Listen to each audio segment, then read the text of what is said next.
New Jersey గవర్నర్గా ఎన్నికైన Mickey Sheryl team తన బృందంలో 4 ఇండో అమెరికన్లకు చోటిచ్చారు.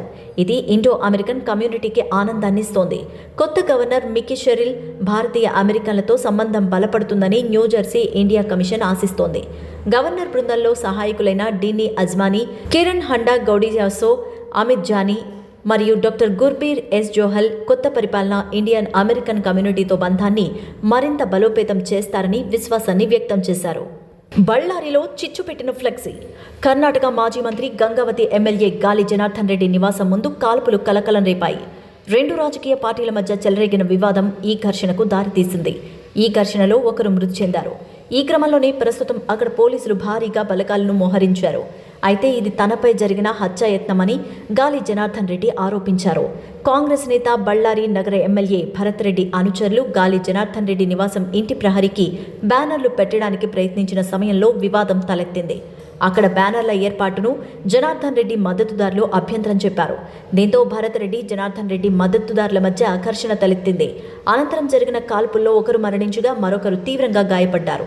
ఇది తనపై జరిగిన హత్యాయత్నమేనని, తాను త్రుటిలో తప్పించుకున్నానని గాలి జనార్దన్ రెడ్డి అంటున్నారు. అయితే ఆ అవసరం తనకు లేదని, గాలి జనార్దన్ జరిపిన కాల్పుల వల్లే కాంగ్రెస్ కార్యకర్త మృతి చెందారని భరత్ రెడ్డి కౌంటర్లు వేస్తున్నారు. పరిస్థితి తీవ్ర ఉద్రిక్తంగా మారడంతో బళ్ళారి సిటీలో భారీ సంఖ్యలో పోలీసులు మోహరించారు. రెబల్ స్టార్ ప్రభాస్ హ్యాట్రిక్ బ్లాక్ బస్టర్లను అందించిన సందీప్ రెడ్డి వంగా దర్శకత్వంలో తెరకెక్కుతున్న స్పిరిట్లో తన కెరీర్లోనే మోస్ట్ ఇంటెన్స్ క్యారెక్టర్లో కనిపించబోతున్నారు. మేకర్స్ కొత్త సంవత్సరాన్ని పురస్కరించుకుని ఒక పవర్ఫుల్ ఫస్ట్ లుక్ని రిలీజ్ చేశారు. ఇది నిమిషాల్లో వైరల్గా మారింది.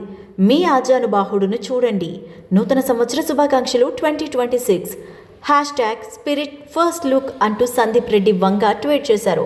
ఒళ్లంతా గాయాలతో బ్యాండేడ్లు కట్టుకుని ప్రభాస్ వెనక్కి తిరిగి నిలబడి ఉన్న రాయన్ డ్రెస్టిక్ పోస్టర్ అదిరిపోయింది.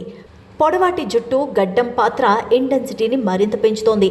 చేతిలో మద్యం సీసాని పట్టుకుని ఉన్న ప్రభాస్ లుక్ ఇంటర్నల్ కాన్ఫ్లిక్ట్స్ని తెలియజేస్తోంది. అతని పక్కనే ఉన్న తృప్తి డిమ్రీ ఒక ఎమోషనల్ మూమెంట్లో అతని సిగరెట్ను వెలిగిస్తూ కనిపించడం మరింత ఆసక్తిని కనబరుస్తోంది. సినిమాల ప్రమోషన్స్ విషయంలో దర్శకుడు అనిల్ రావిపూడి దారి ఎప్పుడూ డిఫరెంటే. సినిమా హిట్ కావడమే కాదు, ఆ సినిమాను ప్రేక్షకుల దాకా ఎలా తీసుకువెళ్లాలన్న విషయంలో కూడా అనిల్ ప్రత్యేకమైన మార్కును క్రియేట్ చేశారు. మన శంకరవరప్రసాద్ గారు సినిమా ప్రమోషన్ నయనతారతోనే ఓ స్పెషల్ వీడియో చేయించి ఆశ్చర్యపరిచిన అనిల్ ఇప్పుడు మూవీ ప్రమోషన్స్లో కూడా ఆమెను రంగంలోకి దింపారు. న్యూ ఇయర్ సందర్భంగా మేకర్స్ విడుదల చేసిన తాజా వీడియో ప్రస్తుతం సోషల్ మీడియాలో తెగ వైరల్ అవుతోంది. ఈ వీడియోలో నయనతారే స్వయంగా అనిల్ రావిపూడిని ఇప్పటి వరకు ఒక ప్రమోషనల్ వీడియో చేశావు, ఇప్పుడు సినిమా పూర్తయింది కదా, ఇంకేమైనా ప్రమోషన్స్ లేవా అంటూ అడగడం ప్రేక్షకులకు నవ్వులు పోయిస్తోంది. ఆ మాట విన్న అనిల్ కళ్ళు తిరిగి పడిపోయినట్టు యాక్ట్ చేస్తూ మీరు అంతటా మీరే ప్రమోషన్ చేయిస్తాన్ని అడగడమే పెద్ద ప్రమోషన్ అంటూ చమత్కారంగా స్పందించారు. ఇక నయనతారతో సినిమా జనవరి 12న రిలీజ్ అని చెప్పిస్తే చాలని చెప్పడంతో ఆమె కూడా అదే స్టైల్లో అనౌన్స్ చేయడం వీడియోలో హైలైట్గా నిలిచింది.